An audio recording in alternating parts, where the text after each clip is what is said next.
Doctor Pablo Mieres, en el área de la salud una de las cosas que usted cuestiona es la ausencia de liderazgo en llevar adelante la reforma de la salud. Sí, la reforma tuvo una primera etapa en el periodo anterior donde se sentaron las bases de la reforma y un impulso de cambio que en este periodo ha quedado como aletargado, ha quedado en un proceso, yo diría, de rutinización, de burocratización. Nosotros creemos que hay que reformar la reforma.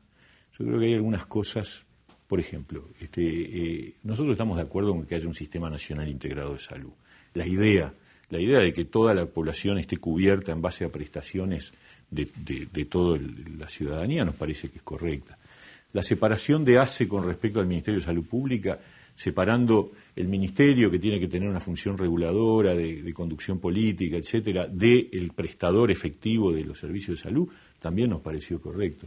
Pero hubo un gran error, que es que no se reformó hacia adentro.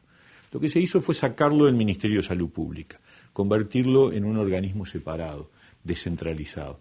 Pero adentro sigue siendo el mismo monstruo burocrático, jerárquico, vertical, piramidal, y a tal punto es así que hoy atiende más o menos a la mitad de la gente que atendía antes y gasta más o menos el doble, y los resultados son muy malos. Entonces acá hay una tarea pendiente, que es reformar ACE, reformarla adentro, es decir, darle posibilidades de descentralización interna, es decir, que cada servicio de salud de ACE tenga mayor capacidad de decisión, que pueda manejar sus propios recursos humanos, que pueda tomar decisiones en materia administrativa, en materia lo que supone la definición de la atención.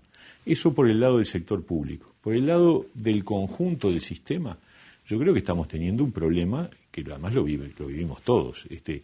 Si uno pide hora hoy para un especialista, le demora 2-3 meses. Y antes de la reforma no era así. ¿Qué ha pasado? Ha pasado que se ha trasladado muchísima gente del sector público al sector privado, al sistema mutual o a las cooperativas médicas, y estas no han tenido la capacidad de atender con la misma velocidad a los usuarios, que son más. ¿Por qué? Bueno, ahí vienen las interrogantes. Nosotros creemos que en realidad el Ministerio de Salud Pública no está controlando muy bien los logros que las mutualistas y las cooperativas médicas tienen que generar en términos de resultados, los indicadores de gestión, o hay demasiadas exigencias y desde el lado de los actores privados, demasiadas exigencias en cuanto a qué prestaciones tiene que cumplir, mucha burocracia, incremento de actividad administrativa de las IAMCs para responder a los requerimientos del Ministerio, y entonces eso le genera un gasto que no les permite cubrir una demanda de atención de salud que se ha resentido. Esto hay que corregirlo, me parece que ahí hay un punto. Probablemente el Ministerio tenga que revisar cuál es el listado, el menú de exigencias sobre las IAMCs, y a su vez, por otro lado, habrá que evaluar también si las cápitas son adecuadas. Esto es lo que el Estado le paga a las IAMCs por cada usuario. Probablemente tengamos un poco de las dos cosas. ¿Qué opinión tiene el corralito mutual? Yo creo que no debe existir. Yo creo que el problema fue que justamente como ACE se descentralizó sin su reforma previa, todo el que se puede escapar de ACE se escapa. Esa es la realidad. Y eso está mal. Y a su vez, el corralito mutual a esta altura no tiene mucho sentido. O sea, lo abrimos una vez al año, un mes, y a ver qué pasa. Y ya vimos que en realidad... Para quienes llevan 3 años, ¿no? Claro, pero a mí me parece que hay que dejar las puertas abiertas y lo que sí hay que tener cuidado y ser muy firme con el tema de la publicidad engañosa para que los ciudadanos puedan tomar decisiones bien fundadas y no llevados por publicidad donde se les dice las cosas por la mitad o se les hace creer cosas que no son. En eso hay que tener mucho cuidado, como se legisló en su momento por aquel tema de los que salían a conseguir afiliados, ¿no? Que ahora se convirtió en un delito. Pero me parece que la libertad hay que dejarla funcionar, es decir, la persona tiene derecho a elegir su servicio de salud. Lo que tenemos también que hacer es asegurar información real, que el Ministerio de Salud Pública dé buena y oportuna información para que los ciudadanos puedan elegir o cambiar o permanecer con conocimiento de causa, ¿no? Al mismo tiempo usted jerarquiza una atención especial para la salud mental. Sí, claro, porque nosotros sentimos que eso ha quedado bastante de lado en los últimos... Bueno, con todo hay que reconocer que se ha incorporado entre las prestaciones de las mutualistas la terapia, en fin. Pero en materia general de enfermedades mentales, el Uruguay tiene una deuda con los enfermos psiquiátricos, particularmente con los que no son autoválidos. Es decir, aquí el Uruguay tiene un gran problema con la población institucionalizada. Estamos hablando de las cárceles, de los hogares de menores y de los hospitales psiquiátricos.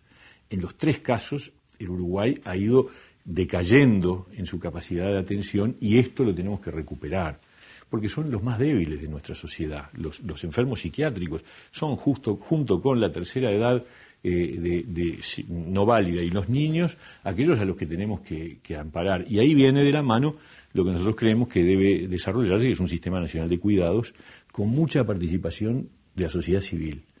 Nosotros tenemos una diferencia con el planteo del Frente Amplio. El Frente Amplio está pensando en un modelo de sistema nacional de cuidados muy estatista.